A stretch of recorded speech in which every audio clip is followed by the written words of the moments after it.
Hello, నేను Mrs రావు. America అధ్యక్షుడిగా Trump ఏ గడియల్లో ప్రమాణ స్వీకారం చేశారో కానీ ఆయన ప్రమాణ స్వీకారం చేసినటువంటి మరుసటి క్షణం నుంచి ప్రపంచవ్యాప్తంగా ఎక్కడా కూడా ఆర్థికపరమైనటువంటి స్థిరత్వం కానీ లేదా రాజకీయపరమైన స్థిరత్వం కానీ ఎక్కడ కనిపించట్లేదు. దానికి కారణం ఏంటంటే అగ్రరాజ్యంగా ఉన్నటువంటి అమెరికా అధ్యక్షుడు తీసుకుంటున్నటువంటి అనాలోచిత నిర్ణయాలు. ఆయన తీసుకున్నటువంటి నిర్ణయాల్లో రెసిప్రోకల్ ట్యాక్స్, రెసిప్రోకల్ డ్యూటీస్. భారత్నేమో ఆయన ఏమంటారంటే కింగ్ ఆఫ్ డ్యూటీస్ అంటారు. సో రెసిప్రోకల్ ట్యాక్స్ వేస్తానంటాడు, దిగుమతి సుంకాలు వేస్తానంటాడు అన్ని దేశాలకి వేశారు కూడా. ఏప్రిల్ 4 నుంచి అసలు ఏమవుతుందో కూడా తెలియదు ప్రపంచవ్యాప్తంగా కూడా. ఎందుకంటే ఏప్రిల్ 4 నుంచి ఫుల్ ప్లెడ్జ్డ్గా రెసిప్రోకల్ డ్యూటీస్ వేస్తానని చెప్తున్నారు ట్రంప్. దీని ప్రభావం ఎక్కడ పడిందంటే గోల్డ్ మీద పడింది. ఎందుకు బంగారం మీద పడింది అని అంటే ఏది కొన్నా ఏమవుతుందో తెలియనటువంటి పరిస్థితి. జనరల్గా బాగా డబ్బు ఉన్నటువంటి వాళ్ళు, సామాన్యులు కదండి, డబ్బు ఉన్నటువంటి వాళ్ళు, మీలాంటి వాళ్ళు నాలాంటి వాళ్ళు కాదు, డబ్బు ఉన్నటువంటి వాళ్ళు చేసే పని ఏంటంటే డబ్బుని ఎక్కడ దాచిపెట్టుకోవాలని ఆలోచిస్తూ ఉంటారు. ఎప్పుడు నిరంతరం సురక్షితమైనటువంటి చోట్ల వాళ్ళు ఇన్వెస్ట్ చేస్తూ ఉంటారు, పెట్టుబడి పెడుతూ ఉంటారు. మామూలుగా అయితే వాళ్ళందరూ ఎక్కువగా స్టాక్ మార్కెట్ని నమ్ముకుంటారు, షేర్లు కొంటూ ఉంటారు. ఆయా కంపెనీల్లో షేర్లు కొని అమ్మడం, మళ్ళీ కొనడం, ఇవి చేస్తూ ఉంటారు అనమాట. వాటిల్లో మెటల్, అలాగే సాఫ్ట్వేర్ షేర్స్, రకరకాల కంపెనీలు ఉంటాయి కదా, అవి కొనుగోలు చేస్తూ ఉంటారు. అయితే సురక్షితమైనటువంటి పెట్టుబడులు కొంత, అంటే మరీ కుబేర్లు కాకుండా అప్పుడే స్టాక్ మార్కెట్లోకి వచ్చి సేఫ్ సైడ్ గేమ్ ఆడదాం అనుకునేటువంటి వాళ్ళకి ఈ మెటల్ షేర్లు అనేది కొంత బాగానే ఉండే అవకాశం ఉంది. కొంతవరకు సేఫ్ సైడ్ అనమాట ఈ మెటల్ షేర్లు సంబంధించి. అలాగే ఈ బాండ్స్, బ్యాంకు సంబంధించినటువంటి బాండ్స్, ఇవి కొంత సేఫ్ సైడ్ అనమాట. అందుకే వాటి మీద ఎక్కువగా పెట్టుబడులు పెట్టడానికి ముందుకు వస్తుంటారు సేఫ్ గేమ్ ఆడేటువంటి వాళ్ళు. మరి జాక్పట్ లాగా ఆడేటువంటి వాళ్ళు కొంతమంది ఉంటారు. వాళ్ళు కాకుండా సేఫ్ సైడ్ గేమ్ ఆడేటువంటి వాళ్ళు ఎక్కువగా స్టాక్ మార్కెట్లో ఉంటారు. డబ్బు ఉన్నటువంటి వాళ్ళు కూడా సేఫ్ సైడ్ గేమ్ ఆడుతూ ఉంటారు. ఎందుకంటే ఎవరు డబ్బు పోగొట్టుకోవాలనుకోరు కదా. ఇప్పుడున్నటువంటి పరిస్థితుల్లో ఏ కంపెనీలో పెట్టుబడి పెడితే ఏమవుతుందో తెలియనటువంటి పరిస్థితి. సపోజ్ ఫార్మా కంపెనీలో పెట్టుబడి పెడదాం అని చెప్పి అనుకున్నారు అనుకోండి, రేపు రాబోయేటువంటి రోజుల్లో ట్రంప్ వేసేటువంటి డ్యూటీస్ ఏదైతే ఉన్నాయో, ఇంపోర్ట్ డ్యూటీస్, అవి ఆ కంపెనీలను ఎంతవరకు నిలబెట్టగలవు అనే దాని మీద సందేహం ఉంటుంది. అందుకని ఫార్మా కంపెనీల్లో పెట్టుబడి పెట్టడానికి సందేహిస్తుంటారు. సరే, సాఫ్ట్వేర్ ఉంది, ఐటీ రంగంలో పెట్టుబడులు పెడదామా, ఐటీ కంపెనీల్లో పెట్టుబడి పెడదామా అని అంటే ఐటీ కంపెనీలు ఏమైపోతాయో రాబోయేటువంటి రోజుల్లో. ఇదేమో ఆర్టిఫిషియల్ ఇంటెలిజెన్స్ వస్తూ ఉంది వేగంగా, ఇది ట్రాన్స్మిషన్ పీరియడ్ ఐటీకి. మరి రాబోయేటువంటి రోజుల్లో అసలు ఉద్యోగాలు ఉంటాయా ఉండవా అని కొన్ని లక్షల మంది చూస్తూ ఉన్నారు. కంపెనీలేమో అసలు ఇది ఐటీ రంగం ఇటువైపు టర్న్ తీసుకుంటుంది అనేటువంటిది వాళ్ళకు కూడా అర్థం కానిటువంటి సిచ్యువేషన్. ఇలాంటి పరిస్థితుల్లో ఇన్వెస్టర్స్ ఎవరైతే ఉన్నారో, షేర్లు కొనేటువంటి వాళ్ళు ఆయా కంపెనీలకు సంబంధించి, వాళ్ళు కూడా వాటిలో షేర్లు పెట్టడానికి తొందరపడి పెట్టరు. ఇలా ఒక్కొక్క రంగానికి ఏ రంగంలోకి వెళ్ళినా కానీ ఇలాంటి సిచ్యువేషన్స్ ఉన్నాయి. సురక్షితమైనటువంటి పెట్టుబడి ఏదైనా ఉందంటే బంగారం లేదా వెండి, వీటిల్లో ఎక్కువగా పెట్టుబడులు పెడుతున్నారు. దీనికి కారణం ఏంటి అంటే minimum guarantee. Gold rate minimum guarantee, నష్టం రాదు, అవసరమైనప్పుడు దాన్ని అమ్ముకోవచ్చు, లిక్విడ్ చేసుకోవచ్చు, అదొకటి. రెండేంటంటే గోల్డ్ సంబంధించి డిమాండ్ను గమనించినటువంటి ప్రపంచంలోని అన్ని దేశాలు డిజిటల్ గోల్డ్ను ప్రవేశపెట్టారు. ఇప్పుడు డిజిటల్ గోల్డ్ అంటే ఏంటి, నువ్వు షేర్లు కొన్నట్టు గోల్డ్ను కూడా కొనొచ్చు, గోల్డ్ బాండ్స్ కొనొచ్చు. కొన్న తర్వాత నీకు ఎప్పుడు కావాలంటే అప్పుడు మళ్ళీ ఆ రోజు ఉన్నటువంటి రేటుకి గోల్డ్ ఇచ్చేస్తారు, ఫిజికల్గా గోల్డ్ ఇచ్చేస్తారు. దాన్నే డిజిటల్ గోల్డ్ అంటారు.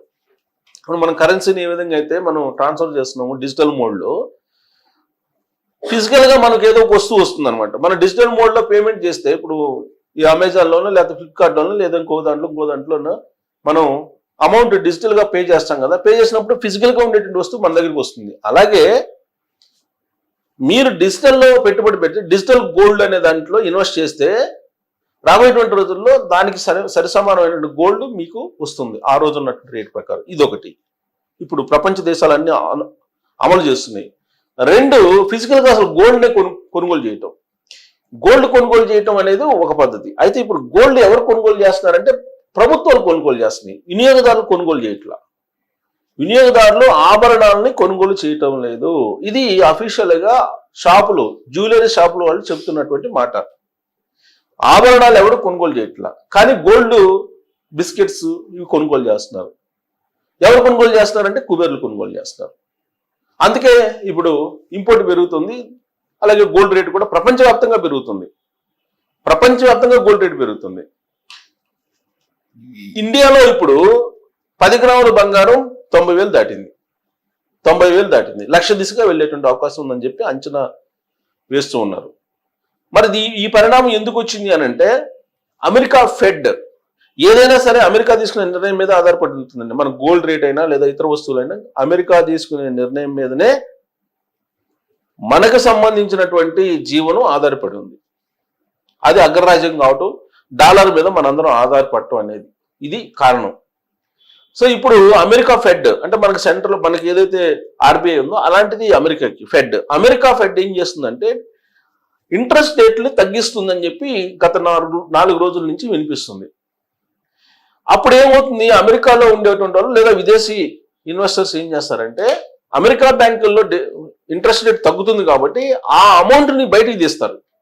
బయటికి తీసి ఇన్వెస్ట్మెంట్ దేని మీద చేస్తారంటే గోల్డ్ మీద చేస్తారు.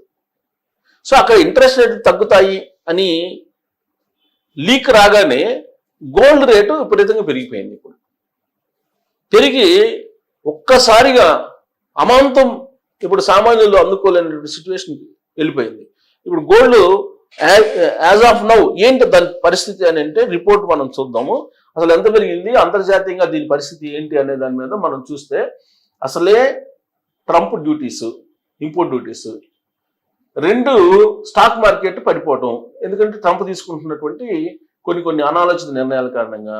ఇప్పుడు అమెరికా ఫెడ్ వడ్డీ రేట్లను తగ్గిస్తుందని చెప్పి ఒక ప్రచారం జరుగుతుంది. దీంతో గోల్డ్ రేటు అమాంతంగా పెరిగింది అంతర్జాతీయంగా. దానికి సంబంధించిన రిపోర్ట్ నేను చదివి వినిపిస్తాను. అంతర్జాతీయంగా గోల్డ్ ఇదిగోండి పసిడి రికార్డు పరుగు. అంతర్జాతీయ బులియన్ మార్కెట్లో $3,000 దాటిన ఔన్స్ గోల్డ్ దేశీయంగాను సరికొత్త గరిష్టానికి ఇప్పటి వరకు లేనటువంటి రేటుకి వెళ్ళిపోయింది గోల్డ్ అని చెప్తున్నారు. ఇదిగోండి బంగారం ధరలు మళ్ళీ కొండెక్కుతున్నాయి. అంతర్జాతీయ మార్కెట్లో ఔన్స్ గోల్డ్ తొలిసారిగా $3,000 మైలురాయిని దాటింది. శుక్రవారం ఒక దశలో 0.6% పెరుగుదలతో $3,009.10 స్థాయిలో ట్రేడ్ అయింది. అంటే 3,000 క్రాస్ అయిపోయింది. సిల్వర్ కూడా 1% పైగా పెరిగి $34.65 ఎగబాకింది.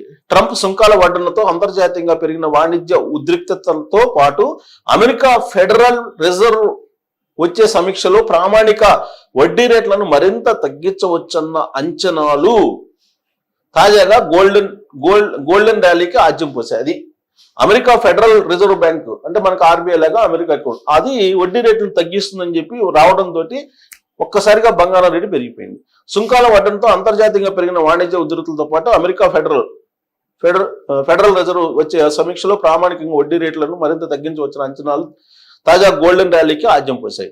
ఎందుకంటే ఆర్థిక అనిశ్చితుల్లో భద్రమైనటువంటి పెట్టుబడి సాధనంగా బంగారానికి పేరుంది. ఇందుకు తోడు అంతర్జాతీయంగా ఈక్విటీ మార్కెట్లు భారీగా దిద్దుబాటుకు లోనవుతున్నాయి. ఈ నేపథ్యంలో ఇన్వెస్టర్లు తమ పెట్టుబడులను ఈ విలువైనటువంటి లోహాల్లో మళ్లిస్తుండటంతో బంగారము, వెండికి డిమాండ్ అనూహ్యంగా పెరిగి గత 2 వారాలుగా ధరలు వేగంగా ఎగబాకుతున్నాయని మార్కెట్ విశ్లేషకులు పేర్కొన్నారు. ఆయా దేశాల సెంట్రల్ బ్యాంకులు సైతం పసిడి నిల్వలను భారీగా పెంచుకుంటూ వస్తుండటం ప్రస్తుత గోల్డ్ ర్యాలీకి మరో కారణమని అంటున్నారు. అంటే ఆయా దేశాల ఆర్బీఐలు కొంటున్నాయి. సో ఇక్కడ చూడండి, ఏడాది చివరి నాటికి ఔన్స్ బంగారం ధర $3,300 వెళ్ళే అవకాశం ఉంది అంటున్నారు. సో అంతర్జాతీయ మార్కెట్లో బంగారం ధర ఈ ఏడాదిలో ఇప్పటి వరకు 14% పైగా పెరిగింది. ట్రంప్ సుంకాలతో మున్ముందు ఆర్థిక అనిశ్చితులు మరింత తీవ్రమయ్యేటువంటి అవకాశాలు ఉన్నాయి. ఇందుకు తోడు అమెరికా మళ్లీ ఆర్థిక మాంద్యంలోకి జారుకోవచ్చన్న అంచనాలు ఉన్నాయి. ఇదే కనుక జరిగితే బంగారం, వెండి ధరలు మరింత ఎగబాకడం ఖాయమని బులియన్ విశ్లేషకులు అంటున్నారు.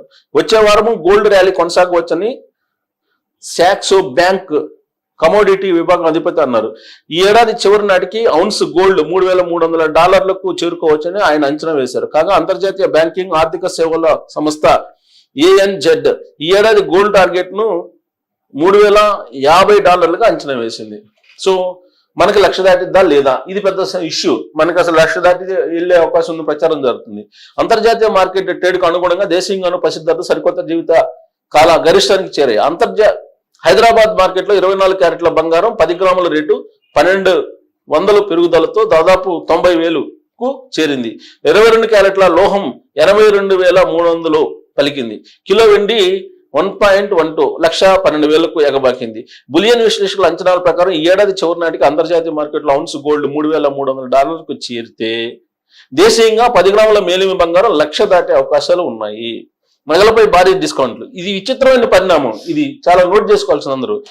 ఇక్కడ చూడండి, పసిడి ధరలు ఆల్ టైమ్ రికార్డ్ స్థాయికి పెరగడంతో స్వర్ణాభరణాలకు గిరాకీ బాగా తగ్గిపోయింది. కస్టమర్లు వేచి చూసే దూరంలో ఉన్నారని చెన్నైకి చెందిన బులియన్ వర్తకులు ఒకరు వెల్లడించారు. దాంతో జ్యువెలర్లు నగలపై భారీ డిస్కౌంట్లు ఆఫర్ చేస్తున్నారని, ఈ డిస్కౌంట్లు 8 నెలల క్రితం నాటికి గరిష్ట స్థాయికి చేరాయని వారు అన్నారు. 8 నెలల క్రితం గరిష్ట స్థాయికి అంటే డిస్కౌంట్లు.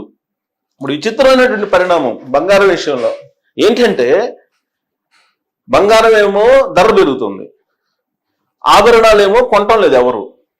అందుకే ఒక భారీ ఆఫర్లు ప్రకటించారు ఆభరణాల మీద. ఎందుకు? కొనుగోలుదారుని ఆకర్షించడానికి. ఒకవైపు కొనడానికి వినియోగదారులు రావట్లా ఆభరణాలు కొనడానికి, అందుకే వాళ్ళు డిస్కౌంట్లు 8 నెలల క్రితం ఏ రేటు ఉందో అంత రేటుకి ఇచ్చేదానికి సిద్ధపడుతున్నారు ఆభరణాలని. అంటే ఆ రేట్ అంటే డిస్కౌంట్, ఆ డిస్కౌంట్లు గతంలో 8 నెలల క్రితం ఎంత ఉందో అంత డిస్కౌంట్ ఇప్పుడు ప్రకటించారు. ఒకవైపు ఆభరణాలు కొనుగోలు చేసే వాళ్ళు లేరు, బంగారం రేటు పెరుగుతుంది అంతర్జాతీయంగా, 1,00,000 దాటే అవకాశం ఉందని అంటున్నారు. దీని అంతటి కారణం ఏంటంటే ఆయా ప్రభుత్వాలు ప్రపంచ దేశాల్లో ఉండేటువంటి ఆయా దేశాలు కొనుగోలు చేస్తున్నారు, ప్రభుత్వాలే కొనుగోలు చేస్తున్నాయి, నిల్వలు చేస్తున్నాయి బంగారాన్ని. దీని కారణంగానే ఇలాంటి పరిస్థితి ఏర్పడింది. మరి ఈ విచిత్రమైనటువంటి పరిణామం ఎటువైపు దారి తీస్తుంది అని అంటే, కొంతమంది ఏమంటున్నారు 1,00,000 దిశగా వెళ్లే అవకాశం ఉంది అంటున్నారు. లేదు అమెరికా ఒకవేళ ఆర్థిక మాంద్యంలోకి వెళ్తే ఒకేసారిగా ఢమాల్ అవుతుంది, బంగారం రేటు ఇంకా తగ్గిపోయేటువంటి అవకాశం ఉందని చెప్పి కొంతమంది అంటున్నారు. మరి దేన్ని మనం నమ్మొచ్చు? దీని మీద మీరు మీ అభిప్రాయం తెలియజేయచ్చు. Thank you.